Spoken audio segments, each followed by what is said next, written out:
back to the channel. Welcome back to another reaction video. We got the dirtiest beefs in NFL history. Let's check this out. Sending each other to Damn. the hospital to That nigga brawls. Vontez perfect, bro. Legendary rivals. These are the dirtiest beefs in NFL history. And first, we got a beef that started because players were showing off. Bro, these two niggas actually, bro, they truly hated each other. And both teams had absolute animals on their rosters to make it happen. On the Giants side, Odell Beckham Jr. was coming off the hype of his Rookie Year award and his infamous catch. So he was in the sights of every Panthers player, especially all-pro cornerback. Norman was definitely getting into his head, though. Hater. But right before kickoff, things started to really heat up because the Panthers had a tradition of swinging wooden baseball bats on the field, and Josh Norman picked up a bat, aimed it right at OBJ, and taunted him during warm-ups. OBJ was pissed, and it became all he could think about. So OBJ and Norman just went at it on every single play. But in the third quarter, the trash talk turned into straight combat. They ain't give a fuck about football no more. That's gotta be one of the wimpiest bodies. Oh my gosh. OBJ wasn't there for a pillow fight, so he started pressing him hard. And over the next few plays, they were going back and forth for brutal hits. Didn't he headbutt him this game too? They gave a little bit of help, and like Odell Beckham came back in and took a shot. This has been going on all game. I mean, at some point, this is ridiculous. That's not it. It's right here. They go head to head, then Norman gets in with a knee into the bro. head. This shit was hilarious. I remember watching this game live, bro. They were literally afraid to eject him. But after the game, OBJ got blasted by the media and got a one-game suspension, which honestly... One game. Nowadays, bro, that's like a 5-6 game suspension, bro. Getting a $26,000 fine? I'm gonna keep it a buck. NFL don't fuck with that no more. But Norman shrugged it off. He was way more concerned with exposing OBJ as a psycho. Man, I hope I pull back a mask. I hope I pull back the face of what this dude really is. I mean, it is what it is. I mean, you saw it. Y'all saw it. I mean... But this next beef was between two NFL icons. Because in 2017, I'm mad we're not gonna be able to see this twice a year no more, bro. Start chirping at Marshawn Lattimore from the sidelines. Because after Marshawn shoved Jameis, the Bucs wide receiver Mike comes flying into frame from out of nowhere and just flattens Marshawn. Bro got folded like a lawn chair. Evans then got ejected and slapped with a one-game suspension. And at this point, he knew he messed up. I just let my emotion get the best of me. Something I shouldn't have did. It was very childish. But Marshawn, that hit lived rent-free for years. Because for 3 years, the beef stayed quiet. Even though Lattimore absolutely shitted on Evans all year long. That is facts. So then in 2020, hey, but Evans owned him last year, though. You know what I'm saying? In the playoffs. Even though Commanders still won that game. Since Lattimore was still dominating Evans wanted to put him in his place. So during their next game, the Bucs snapped the ball. But instead of running his route, Evans went right for Lattimore's throat, and it got ugly fast. Damn, he choked him? Hey, bro. Oh, shit. Bro was squeezing Lattimore harder than in Was this the game that he defended Tom Brady? Because in 2022, Lattimore got into right here. Brady the running back. And after some back and forth, Evans decided to go for a full 10-yard sprint just to impress Daddy Brady. Don't touch TB12 like that, nigga. Lattimore. Wouldn't be surprised to see some guys thrown out of this one here, KB. Yeah, New York can get involved. They beef is crazy, man. What do you want me to do? Maybe save the meat riding for the locker room? But before they could even get to the post game, Evans and Lattimore were both ejected this time. Evans got his usual one-game suspension, while Lattimore paid $13,000 in fines. And even though they're on different teams now, Cam Jordan made it clear that the beef ain't dead. That's real life beef. I talked to Mike about it. They don't like each other. That is what it is. It's a very apparent situation. This beef got more action than a real-ass boxing match at this point. Did he just leave mid-fight? But starting a beef over not getting a handshake? That's some crazy work. See, in 2011, Larry Fitzgerald invited Michael Crabtree and Richard Sherman to a charity softball I remember game. this. And since it was off-season, no one expected Bro, Crabtree was a bitch for this, I ain't gonna lie. Guinness, who was also at the game. Crabtree tried to start something over some petty shit. Trying to start a fight at a charity event is crazy work. Come on, but Sherman wasn't about to let that go. So when the Seahawks played the 49ers in the 2013 NFC Championship, Sherman was locked in to embarrass Crabtree. And with 22 seconds left, Kaepernick sends a pass to Crabtree, and Sherman makes the play of his life. That boy Sherman was a demon, boy. Sherman was about to celebrate too, but he had something important to do first. Hell of a game. Crabtree's Look at second this rejection goofy ass into some of the nigga, most bro. iconic press moments of all time. Go your ass home. Go your ass home. Hey, you don't try the best corner in the league in the front. I'm the best to do this right now. Well, I'm the best corner in the game. When you try me with a sorry receiver like Crabtree, That's the result you gonna get. Don't you ever talk about me. Bro. Dude flamed Crabtree like they were at a Comedy Central roast. And there's not really much you can Can you say blame after him, all though? that. Crabtree gave it his best shot, but this is the best he could come up with. Sherman made a good play. I mean, that's probably the only play he made the whole game. I mean, if you cut up the film and look at it, guys are If that's the only play he made the whole game, then buddy, hold on, y'all probably can't even see this. Buddy, why you only got 4 catches for 52 yards? Make it make sense, gang. Like this one, that's the only play he made the whole game, but he show locked your ass up though. You know what I'm saying? I mean, we doing our job. Like, I mean, bruh. whatever it take. We just came short at the end. Yeah, just one play. The game-winning play. That Crabtree wishes he'd just shaken that man's hand. But when it comes to Crabtree, the drama never ends. Keep This next one, Talib, they're bro. going after a keep This, Talib I ain't gonna lie. Rob This again. might See, be my Talib and Crabtree favorite both rivalry of all time between these two niggas. They were always fighting. grew up in Dallas. Like, They didn't real have beef in shit. football until a random game in the NFL. Crab was just like, man, you from my motherfucking city. I better not see you in the city. So I'm like, all right, fam, all right. So when I see you, you know, just have this same energy, fam. Crabtree thought he was tough as hell until he saw Talib in the city. He from the South, I'm from the North. For sure. You from North Dallas, he's from Oak Exactly. Cliff. He in the North, I see him, boom. He with a guy who I go to school with. So I know the guy you with, right? He ain't the hardest guy you with, you know what I'm saying? So I see who you with. I'm with wifey. What's up, bruh? And he was like, man, Key, what's up? So I'm like, all right. I'm just checking your energy, fam. We exchange words, whatever. No smoke, you know what I'm saying? Boom, so now I'm on Denver, he on the Raiders. We get on the field, you know, Von Miller, he kind of mutual friends between both of us, you know what I'm saying? So we got into it again on the field, he talking, I'm like, but tell him about when I seen him at the mall then. You know what I'm saying? Oh, you know, shit. it led to another, man, then boom, we finna play the Raiders, I think, next season or whatever. It's kind of like, you know, led up to this point.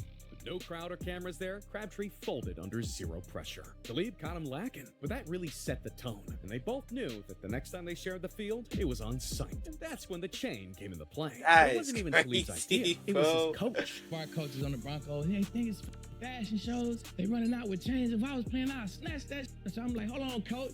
Got real goons in here. Talib really took that speech like a mission briefing, because mid-game, after Talib tackled Crabtree, Yeah, this was he out of shoved pocket, Talib I back ain't for gonna no lie. reason. So Talib Yeah, right there. followed Hey, the I'm gonna keep it a orders. buck. I would have had to get a cool 5-game suspension, bro.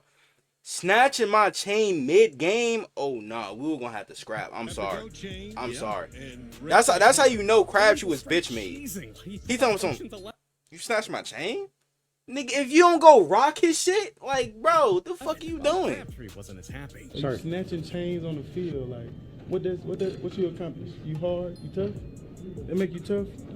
You snatch a chain in front of the police and take off running. Like what that? You ain't do nothing, though. Childish, man. But Crabtree acted unbothered, even though Talib was in his head. Hell He was nah, living nigga. So rent-free after that. And I know that chain won't Crabtree cheat, literally too. Taped this chain to his chest, and just 3 minutes into the game, Crabtree came out blocking like he was in the I blood remember zone. this. So Talib pulled off a goated rage bait. He snatched They were the actually chain throwing again, punches, too, and boy. Crabtree just lost it. Look, and it doesn't stop there. Wow. I mean, you just knew that this was going to happen. Bro. And that's all on Crabtree right there. And then, of course, Talib, he retaliates. These guys got 100 grown men to brawl over some team who has jewelry. Both of them got ejected and suspended 2 games. They went their separate ways, but 2 years later, Talib bumped into Crabtree at a go-kart track with their families, and it was looking like they were about to settle it once and for all. I'm like, bruh, you straight? He said, hell no, I ain't straight. I started laughing. I'm saying, I'm shut. Like, I'm Dead right here. ass, though? He came past. He like, hey, bro, come outside. Come outside. So I hopped up quick. Walk right outside, which was just me and him. And then, you know what I'm saying? We kind of went, what's up? What we on? Is will you tell me? Settling it at a go-kart spot is wild, but Terrell Owens What got the whole fuck? country watching his beef with the Eagles. See, it all started in T.O. had beef 2004. with everybody. The Eagles signed Terrell Owens to a 7-year, $49 million deal. Damn. T.O. became Donovan McNabb's top target. They were like a match made in heaven. They basically double-handedly led the Eagles to the playoffs and the Super Bowl. I mean, they were on top of the world until they lost the Super Bowl. Well, that was short-lived, because the beef started right away with T.O. saying, at least I wasn't the guy that got tired in the Super Bowl. McNabb clapped back, but multiple teammates confirmed he yacked it in the huddle. So this man was capping hard. Meanwhile, Owens played through a torn ankle and a broken leg and still balled out. So low-key, he's valid. But by 2005, things had cooled off. Until T.O. realized he got stuck with the same $49 million contract again. And somehow, that made him even more pissed. So he tried to get it restructured. But head coach Andy Reid was not backing down. And he stayed angry for a while. By the time training camp came around in August 2005, everything started falling apart. Oh, I remember this. 5 of the 6 practice days from a groin injury. This got Andy Reid fed up, and they started to scream it out in the locker room. Eventually, Reid told him to just go home and keep himself in shape. And T.O. obeyed him. Well, kinda. I started hearing helicopters or whatever, but I didn't think much of it. Somebody came and knocked at the door, and I looked through the blinds. News trucks were all out in my yard. The That's helicopters, crazy. everybody was around my house. I just tried to have fun with it. Saw my ab bench, took it outside. I was, entertaining the reporters, and I was working out at the same time. He says he was having fun with it. This dude was on some real petty shit. Y'all want me to order y'all some pizza? Yeah, that'd be great. That'd be great. Let me get the pizza number first. Hold on. Okay. It was a difference of opinion. This nigga, bro. I think the report is now that I was blowing my fans off. That's not the case. So this is really about the fans, too. I mean, they want to see I love the fans. I love the fans. I got no problem with the fans. Heads up.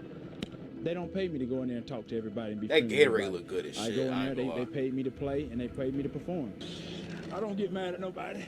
Reporters kept asking him what got him sent home, so he even took shots at Andy Reid. If he wants to be a man about it and really, have me go on the air and really tell the people what happened, then I can. Like I said, I mean, it was just a difference of opinion. I was defending myself. So. But eventually, Terrell and Reid met, and Reid said it was a good meeting. So for a second, the beef was cooled down. But T.O. couldn't live without drama. Got pressed when his team didn't celebrate his 100th touchdown catch. This man really expected a surprise party mid-game. And with all this heat bubbling up, things finally exploded after a Broncos-Eagle game in October. Because Terrell got an ankle injury on the same leg he injured before the Super Bowl. And it would have stopped there if his teammate Hugh Douglas didn't say the dumbest thing ever. I know there are people in here faking injuries. And Terrell snapped. He lunged at Douglas, got a few punches, and they got separated. Then Wow. Terrell turns to McNabb and goes, anyone else want some? Who wants Who the some? fuck is Hugh Apparently Douglas Andy Reid anyway? wanted some, because he suspended T.O. indefinitely without pay. T.O. then apologized to everyone except McNabb. So Reid officially terminated him in 2006. 20 years later, And he went Reid to the and McNabb have ops. basically That's forgotten crazy. about it completely. But T.O. is taking this beef to the grave. Then I had one guy that was like, "Yo, this is gonna be fun." They was like, "If you had to fight him, who would you want to fight?" I said Donovan McNabb, and I'm dead serious. Saying I'll knock him out. So you literally try to knock the man out? Clean out. I knock chunky soup from him. Hey, bruh. The way Shannon tries not to laugh at the Navy SEAL bit is just too good. These next two coaches, they were actually throwing hands on the same damn team. Harris had been there since 1978. And even though he looked like a meatball in a polo shirt, he was the inventor of the 46 defense. So basically, he was like a cult leader to the defensive unit. But when the previous head coach got fired in 1982, they were glazing Buddy like crazy to be the head coach. Instead, the Bears hired Mike Ditka, a hot-headed coach that literally used to play for the Bears. He was trying to get our attention and say, guys, I played on a team that went and won a Super Bowl. And I was a coach on a team that went and won a Super Bowl. I know what we have to do. Seems fair to me. Well, Buddy thought the organization screwed him over. And from that point on, they absolutely hated each other. Mr. Hollis could have lived to be 150, would never hired Buddy Ryan as the head coach. That head coach stuff stinks, I think it's insecurity. I think it's jealousy. To be honest with you, I don't care. This conversation has gone far beyond me. Matter of fact, it's bored me. But Really, they nigga? agree on one thing. Mike runs offense, Buddy runs defense. They don't interact, they don't cross signs. And they took that shit far, man. Both sides of the team had separate meetings and lunches and locked doors behind them. The only time the coaches and teams interacted was at practice, and these practices were more like reenactments of 300. Mike literally had his O-line chop block Buddy's defense. And while it Really? would normally kill a team's unity, it actually made them better. And soon enough, this laughingstock of a team was in the NFC Championship of 1984. I mean, they lost, but it's the thought that counts. But the next year, they went 15-1. They Damn. earned a place in history with that record. That 85 Bears team is still considered one of the best of all time. And the only game they lost was to the Dolphins, of all teams. And that loss hurt the coaches even more than the team. Because by that point, Mike and Buddy hated each other so much, they got into a fight at halftime. But based on Mike's take, it wouldn't have been much of a fight. We know who would win that one. Hands down. Me. Damn, the savage. Thankfully, they chilled out, won a few more games, went to the Super Bowl, and won that too. The next year, Buddy left to coach the Eagles. And when a reporter asked Mike if he was happy about that, Mike went, "I'm not happy, I'm elated." And Buddy felt the same. What did Mike say to you when you left? Mike who? Mike who Buddy is probably crazy. thought that this was his chance to embarrass Mike. Mike couldn't care less. Empty tin cans make the most noise, and he's an empty tin can. And over the next 3 years, Mike showed why losing a defensive coach ain't the same as losing the offensive coach. Because he used Buddy's own team against him and absolutely cooked the Eagles every single game. Buddy at least gave the defense some props, but never said a word about Mike. But if you think that's petty, get this. Buddy was a big guy, so he was called something very specific. He was a pork chop. He kept trying to clear his throat, and he was able to communicate and talk at that time. You know, his face got very red. And after Mike left the NFL, he opened his own restaurant. Mike Ditka's Restaurant. And guess what it specializes in? You'll Pork never chop. believe it. Pork chops. Buddy will just love it. These dudes hated each other more than any coaches in NFL history. And yet, somehow, 25 years later, the anniversary of their Super Bowl win, they squashed it. No one really knows what was said, Finally. but they were seen laughing at the reunion and posing for pictures together. And even though these two dudes said some wild things over the years, nothing compares to what James Harrison said about the NFL commissioner in this next one. See, Yeah. James Harrison was a monster on the field before he started beef off He the didn't field. give a Because in fuck, bro. 2010, the NFL started to crack down on big hits, and Harrison went straight to the top of their most wanted list. In one season alone, he was fined $100,000 for hits they deemed too violent. This was insane. Oh my god. Damn. Ooh, shit.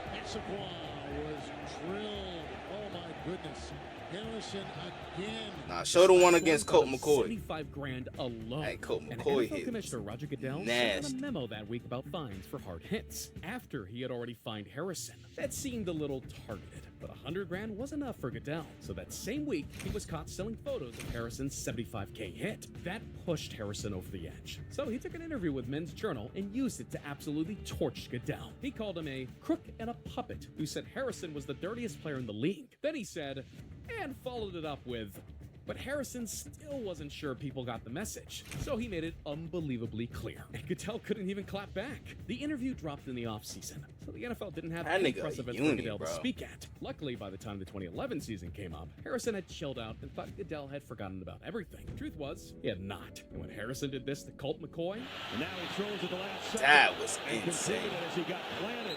And I mean planted. Goodell slapped Harrison with a Yeah, I feel like this was a message to Roger Goodell right here, bro. one-game suspension for a helmet-to-helmet hit. Shockingly, Harrison didn't pop off, and the beef chilled out again for 4 years, until 2015. That's when an Al Jazeera report dropped accusing a bunch of NFL players, including Harrison, of PED use. The source immediately backtracked, and Harrison denied everything. But Goodell pushed an investigation anyway, with no evidence whatsoever. He hit Harrison with constant drug tests, leading to Harrison saying, even though Harrison tested negative, Goodell demanded a PED interview with Harrison, to which he said he'd do. Harrison knew he had Goodell looking like a clown, so eventually Goodell backed off, admitting they found no credible evidence. To be fair, Harrison looks like he drinks Tren for breakfast. But Goodell really spent an entire year trying to get revenge on Harrison, calling him stupid 5 years earlier. Grown-ass men acting petty as hell. And if you think it can't get any messier, you better get ready for what happened with Jalen Ramsey and Golden Tate. Because Ramsey was in a 3+ year relationship with Brielle, Bruh. and they had 2 kids together, the third on the way. But then in 2019, Ramsey pulled a true gentleman move. He left her while pregnant for a Vegas dancer. And after a few months, Crazy. Tate finally publicly drops a line. So Ramsey and Tate immediately knew what was up. Nah, we knew what we was gonna do. Oh, okay. Both of y'all. Yeah, we knew what was up. That week, that day, on site. I mean, we know. And when the Rams and Giants And he played put in Golden 2020, Tate on his Ramsey kicked things ass. off with some John Wick level Come here. intensity. And he gets hit hard. But the real fight That's was just beginning. tough. Because after the Rams won, Tate and Ramsey met midfield to settle things. These dudes went at it like animals. I don't blame him though, bro. Punch, he got fined 15 Ramsey, grand. hey, I ain't gonna lie, Ramsey did do his sister dirty, bro. Getting her pregnant and then leaving her for a Vegas dancer, that's crazy. I don't blame Tate, but you still got put on your ass, gang. They both quickly moved on with their lives. At least it only took one fight to get it out of their system.